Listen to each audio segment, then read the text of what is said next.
1944년 7월 아시아와 태평양 지역을 무대로 벌어진 사이판 전투 중 미군은 일본군을 압도적으로 이기면서 일본 해군의 항공모함 전력은 사실상 재기 불능 상태가 되어버렸습니다. 태평양 전쟁 내내 일본이 악착같이 사수했던 절대 국방권 라인 또한 붕괴되어 버렸고, 승기를 잡은 미군은 이제 일본군 점령지의 핵심인 필리핀과 타이완까지 몰아붙이고 있었죠. 특히 필리핀은 전략적으로 양측에게 있어서 굉장히 중요한 위치였습니다. 이곳은 아시아와 태평양 사이에서 통로 역할을 하며 전쟁의 군수 지원 및 병력 이동을 위한 중요한 기지였습니다. 또한 필리핀에는 중요한 항구와 비행장이 있어서 전투함들의 기지로 활용되거나 전투기의 이착륙이 가능한 지역이었습니다. 그동안의 전투로 미국은 이제 전황이 자신들에게 유리함을 확신하게 되었고, 전쟁 초반에 이뤘던 필리핀 탈환을 원하고 있었습니다. 만약 일본이 이곳을 방어하는 데 성공하면 미국이 동아시아 지역으로의 접근을 막을 수 있으며, 반대로 필리핀이 미군의 손아귀에 떨어질 경우 동아시아 지역에 대한 접근이 용이해짐과 동시에 일본이 점유하고 있는 남방 지역과 일본 본토의 연결을 차단할 수 있었습니다. 다시 말해 미국과 일본 중 필리핀을 차지하는 국가가 태평양 지역 전체를 통제할 수 있는 중요한 열쇠였습니다. 일본군은 회의 끝에 일본 본토와 동남아시아 점령지에 정박 중인 해군 전력 전부를 박박 긁어모아 연합군의 필리핀 상륙을 저지하자는 공격 계획을 수립하였고, 이 공격 지점은 바로 필리핀 동부에 위치한 레이테만이었습니다. 이 당시 연합군은 이미 태평양 전역의 제해권을 장악하였기 때문에 레이테만을 통해 필리핀으로 지상군을 상륙시키고 있었고, 대규모 수송선단이 정박해 있었습니다.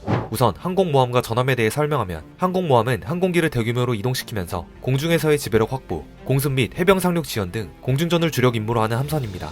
반대로 전함은 강력한 주포와 부포를 갖추고 있어 해상전투에서 적의 함대를 파괴하거나 중요한 해안시설을 공격하는 데 주력합니다. 당시 레이테만에 정박한 미 해군의 전력은 정말 어마어마했는데요. 태평양 전쟁의 경우 USS 엔터프라이즈호를 비롯한 정규 항공모함이 8척, 경항모 및 호위 항모까지 포함하면 30여 척이 훌쩍 넘는 전력에 미 해군이 자랑하는 아이오와급 전원도 배치되어 있을 정도로 미 해군의 방어 전력은 철통 같았습니다. 이 우주 방어를 뚫고 레이테만을 공격해야 하는 일본 해군은 과연 어떠한 작전을 세웠을까요? 일본은 도요다 소에무를 연합함대 사령관으로 임명했습니다. 도요다는 미국의 강력한 전쟁 능력을 인식하고 있었으며 일본이 절대적으로 이길 수 없다고 생각하고 있던 사람이었습니다. 또한 3개월 전 사이판 전투에서 일본의 항공모함 전력이 상당한 타격을 입은 사실을 알고 있어 전함 위주로 함대를 구성하였습니다. 일본은 부대를 4개로 나누어 양동 기만 작전을 준비하는데, 이 작전의 목적은 단 하나, 치밀하게 구축된 미 해군의 방어선을 뚫고 어느 한 부대라도 레이테만에 도달하는 것이었습니다. 4개의 부대를 맡은 일본의 지휘관은 오자와 지사부로, 니시무라 쇼지, 시마 기요이데, 구리타 다케오였습니다. 일본 해군은 전투를 승리로 이끌기 위해 굉장히 복잡한 전투 계획을 수립했는데, 우선 주력 부대인 구리타이 함대가 필리핀 중부 해역을 가로질러 산 베르나르디노 해협을 통과 후 동쪽에서 레이테만으로 진입합니다. 시마 함대와 니시무라 함대는 서쪽에서 레이테만으로 진입하고, 오자와 함대는 미끼 역할을 하며 미 3함대를 넓은 바다로 유인하는 임무를 맡게 됩니다. 특히 일본 해군 수뇌부는 이 해전에 올인하기로 결정했기 때문에 주력 부대였던 구리타의 함대에 당시 최고의 패였던 야마토, 무사시, 나가토 전함 등 어마어마한 파괴력을 지닌 전함을 포함시켰습니다. 다시 말해 일본의 작전은 오자와 함대가 미끼 역할을 하는 동안 구리타 함대가 미국의 명치를 타격하기 위해 레이테만으로 돌진하고, 시마 함대와 니시무라 함대가 뒤에서 커버 역할을 해주는 것이었죠. 한편 미 해군도 이 같은 움직임을 눈치챘으나 언제 어디서 들어올지는 정확히 몰랐기 때문에 필리핀 해역에 있던 제7함대와 제3함대를 적절하게 배치하여 대치할 수 있도록 대비하였습니다. 윌리엄 홀시 중장이 지휘하는 미군 3함대는 필리핀 동부의 외곽 지역을 맡았고, 토마스 킨케이드 소장이 지휘하는 7함대가 레이테만 주변에서 상륙 지원을 맡았습니다. 과연 일본 해군 최후의 대공세는 미 해군의 철통 방어를 뚫고 목표 지점의 레이테만으로 진입할 수 있을까요? 최고 전력을 갖춘 두 함대의 운명이 걸린 대결전은 1944년 10월 23일부터 시작됩니다. 1944년 10월 23일, 일본 해군이 자랑하는 야마토 전함이 소속된 구리타 함대는 브루나이를 떠나 팔라완 섬으로 출항합니다. 자정쯤에는 팔라완 섬 주위를 통과하는데요. 이때 미국은 미 잠수정 2척을 수면에 배치해 팔라완 통로에서의 잠수함 작전을 진행하고 있었습니다. 다터함의 레이더가 약 3km 거리에서 일본 함대를 탐지하자 곧바로 공격하지 않고 은밀하게 추적했습니다. 그리고 다터함은 동이 트자마자 대기하고 있던 어뢰를 발사하여 도요다 소에무가 타고 있던 기함 아타고를 명중합니다. 데이스함도 어뢰를 발사해 마야함을 명중시켜 치명상을 입혔죠. 구리타 함대는 시작부터 위기에 봉착했습니다. 갈 길이 먼 초입부터 예상치 못한 잠수함의 공격으로 인해 기함인 아타고를 잃었고, 이곳에 타고 있던 도요다 제독은 수영으로 간신히 목숨을 건져 야마토 함으로 옮겨 탑니다. 구리타 함대는 이 전투로 기함이 침몰하는 바람에 나머지 3개의 함대와 긴밀히 통신을 해야 할 수많은 통신 장비를 잃게 되는 불상사를 겪는데, 이것은 후에 엄청난 비극의 씨앗으로 작용합니다. 초정부터 일격을 당한 구리타 함대였지만 꿋꿋하게 예정된 루트를 따라 항해하여 24일에는 필리핀 중부 해역 지점에 돌입합니다. 이미 앞선 잠수함으로부터 구리타 함대의 항로를 보고받은 윌리엄 홀시 제독은 마크미처 제독의 38 기동부대에 공격 명령을 내립니다. 미 항공모함에서 일제히 함재기가 출격하고 시부야해를 통과하던 구리타 함대는 제공권을 장악한 미 함재기의 연속 공격에 정신없이 얻어맞습니다. 이를 저지하기 위해 필리핀 본토 마닐라에서 일본 육군 항공대가 발진하기도 했지만 겨우 12대밖에 지원을 못 오는 바람에 무용지물이었죠. 속수무책으로 털리는 와중에 전함 무사시가 결국 수차례의 집중 파워를 견디지 못하고 침몰하게 됩니다. 226mm나 되는 두꺼운 장갑을 보유하여 절대 불침을 자랑하는 전함이었지만 공격 한번 제대로 해보지 못하고 가라앉게 된 것입니다. 결국 구리타 함대는 일시적으로 후퇴를 명령했고 미 함재기 또한 공격을 중지합니다. 이때 윌리엄 홀시 제독은 구리타 함대가 큰 피해를 입었기 때문에 일시 후퇴가 아닌 완전 후퇴로 착각하여 산 베르나르디노 해협에 대한 방어를 풀게 되는 치명적인 오판을 하게 됩니다. 하지만 홀시의 예상과 달리 구리타 함대는 잠시 전해로 가다듬은 뒤 우직하게 예정했던 산 베르나르디노 해협으로 다시 항해하기 시작합니다. 이렇게 레이테만으로 가기 위한 첫 번째 전투는 미군이 승리를 가져가게 됩니다. 그러는 와중에 미 3함대의 유인 임무를 맡은 오자와의 기동함대는 항공모함 지히카쿠를 미끼로 사용하여 윌리엄 홀시 제독의 3함대를 낚기 위해 북쪽에서 내려오고 있었습니다. 그러나 구리타 함대의 퇴각 소식을 감청한 오자와는 미끼 임무가 더 이상 필요하지 않다고 판단하여 함정들을 다시 불러들이기로 결정했습니다. 이 과정에서 오자와 함대는 우연히 홀시 제독에게 포착되게 되는데 홀시는 오자와 제독을 그냥 돌려보낼 수 없다고 판단, 방어 중이던 산 베르나르디노 해협의 모든 함대를 이끌고 오자와 함대를 쫓아갑니다. 오자와 입장에서는 미 해군의 함대를 끌어들이려고 한 미끼 작전이 얼떨결에 성공한 것이죠. 이때 홀시 제독이 전 함대를 이끌고 해협을 비워버리는 바람에 구리타 함대는 손쉽게 해협을 통과할 수 있게 됩니다. 이 치명적인 오판으로 인해 윌리엄 홀시 제독은 태평양 전쟁을 승리로 이끈 영웅임에도 불구하고 수많은 비판에 시달렸습니다. 한편 주력 함대인 구리타 함대의 지원 및 레이테만 남부 진입을 목표로 하는 니시무라 함대는 65km 간격으로 떨어진 시마 함대와 함께 수리가오 해협을 돌파하기 위해 항해하고 있었습니다. 수리가오 해협은 미 7함대가 맡은 지역으로 니시무라 함대가 진입할 무렵에는 이미 제시 올덴도르프 제독이 이끄는 제77 기동부대가 완벽하게 진을 치고 있었죠. 마치 하객진을 연상케 할 정도로 미 함대가 촘촘하게 수리가오 해협을 막고 있었지만 이곳을 뚫고 레이테만으로 진입해야 하는 니시무라는 별다른 방법이 없었습니다. 전함과 순양함으로 견고하게 후방진을 친 상태에서 수십 정의 구축함과 어뢰정이 매복해 있는 이 지옥문 입구를 향해 단 7척의 니시무라 함대는 돌격을 감행합니다. 때는 암흑이 가득한 새벽 3시였고 올가미에 들어온 니시무라 함대를 포착한 미 구축함의 포신에서 불을 뿜기 시작합니다. 하늘에선 철겁탄이 십자포어를 이루고 바다에선 어뢰들이 십자포어를 이루는 상황 속에서 니시무라 함대는 격렬하게 저항했지만 결국 7척 중 구축함 시구레를 제외한 6척이 대파되어 전멸을 당하게 됩니다. 사령관의 니시무라 중장 또한 기함과 함께 전사하죠. 그리고 니시무라 함대를 지원하러 뒤따라오고 있던 시마 함대는 니시무라 함대의 전멸을 목격하자 곧바로 뱃머리를 돌려 주랭랑을 칩니다. 이렇게 항공기를 제외한 20세기 마지막 전함대 전함의 혈전이었던 수리가오 해전은 미군의 완벽한 매복 전술로 인해 순식간에 종료되었습니다. 10월 25일이 되자 오자와 함대를 잡기 위한 홀시 제독의 3함대가 북상합니다. 그리고 거리가 좁혀지자 180기의 함재기를 발진시키죠. 오자와 함대에겐 진주만 공습에도 참여하여 아직까지 유일하게 건재한 항모 지히카쿠를 비롯해 경항공모함 세대가 있었지만 애초에 탑재된 함재기가 거의 없었기 때문에 전투 불능인 상태였습니다.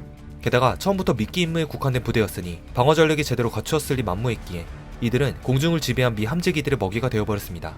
수차례의 폭격을 얻어맞은 지히카쿠는 무력하게 침몰하였고 이로써 미 해군은 마지막 남은 진주만 공습의 주역 항모를 격침하였습니다. 사령관인 오자와는 기함 지히카쿠에서 내려 목숨은 부지했지만 수년간 일본 해군을 이끌며 영광의 승리를 안겨주었던 오자와가 자신만 살고자 도망치는 모습을 보여주자 그를 따르던 많은 수명들이 욕을 하며 손가락질했습니다. 이 사진은 침몰하는 지히카쿠 함에서 마지막 경례를 외치고 있는 승조원들을 담은 사진으로 태평양 전선에서의 일본 해군의 몰락을 상징하는 사진이기도 합니다. 비슷한 시각 구리타 함대는 시부얀 해전에서 입은 피해를 가다듬고 산 베르나르디노 해협을 지나 레이테만으로 진입하고 있었습니다.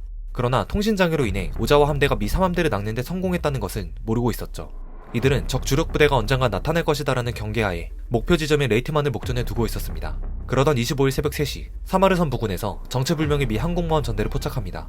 구리타 함대는 이들이 미군의 주력 함대일 것이라 확신하고 일대 혈전을 펼치기 위해 진격하지만 이들이 마주친 미 해군 전대는 수리가오 해협을 수비하던 테피3였죠. 테피3는 클리프턴 스프레이그 제독이 이끄는 호위 항모함대로서 지원 임무가 주된 임무였기 때문에 구리타 함대와 비교했을 때 전력이 터무니없이 약했습니다. 원래 계획대로라면 산 베르나르디노 해협을 지키는 미 3함대에 막혀 고전하고 있을 구리타 함대가 갑자기 레이테만 근처에서 멀쩡히 포착되자 스프레이그 제독 또한 화들짝 놀라 후퇴를 명령합니다. 테피3와 구리타의 전력 차이가 어마어마하게 났기 때문이죠. 스프레이그 제독은 곧바로 킹케이드 사령관에게 무전을 쳐 퇴각 허가를 요청하지만 만약 끝까지 쫓기게 되어 일본 주력 함대가 레이테만까지 도달하게 되면 더 위험해질 수 있는 상황이었기 때문에 요청을 거절당하게 됩니다. 상황이 이렇게 되자 배수진에 갇힌 스프레이그 제독은 우선 본대에 지원 요청을 보낸 뒤 30분만 버티자라는 심정으로 함대를 지휘합니다. 스프레이그 제독은 우선 전 함대에게 보유한 모든 함재기를 출격하라고 명령했고 함재기들은 구리타 함대를 저지하기 위해 일제히 출격합니다. 그리고 테피3는 시간을 벌기 위해 연막탄을 사정없이 발사한 뒤 소나기가 내리는 스콜 지역으로 대피하죠. 한편 테피3가 미 3함대 본대라고 철석같이 믿고 있는 구리타 함대는 모든 전함에서 철갑탄을 발사하며 추격하고 있었습니다. 그러나 테피3가 연막과 우천 속으로 피신하자 일본 해군의 레이더 조준 장치가 조악하여 오로지 육안으로 조준할 수밖에 없었습니다. 때문에 더 이상 포격을 진행하지 못하게 되었죠.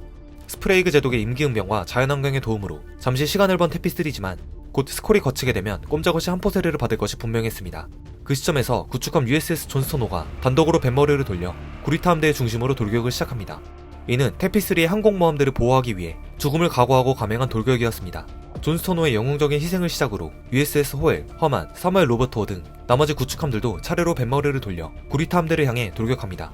미 해군 함선 존스토노는 어니스트 에반스 함장의 지휘 아래 자신보다 훨씬 큰 구리타 함대와의 전투에서 맹렬한 포격을 받으며 어려운 상황에 처했지만 이런 상황에서도 모든 어뢰를 발사하여 구리타 함대의 전열을 흐트러뜨리는 데 성공했습니다. 그러나 장기간의 전투로 인해 조타 장치도 피격을 입어 조종이 불가능한 상태가 되었습니다. 이에 모든 승조원들이 키에부터 수동으로 방향을 조절하며 전투를 이어나갔습니다. 그러나 결국 존스토너는 엄청난 포탄을 얻어맞아 격심되었고 함장을 비롯한 대다수의 승조원들이 희생되었습니다. 이들의 용감한 돌격으로 인해 테피스리는 죽음의 문턱에서 역전의 발판을 마련하게 됩니다.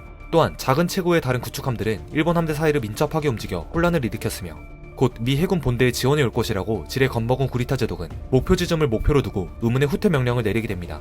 이를 흔히 구리타 턴이라고 부르게 되는데 모든 상황이 일본 함대가 처음 세운 작전 계획대로 진행되고 있는 그 순간에 왜 갑자기 후퇴 명령을 내렸는지에 대해서는 아직까지도 의문으로 남고 있으며 엄청난 비난의 대상이 되었습니다.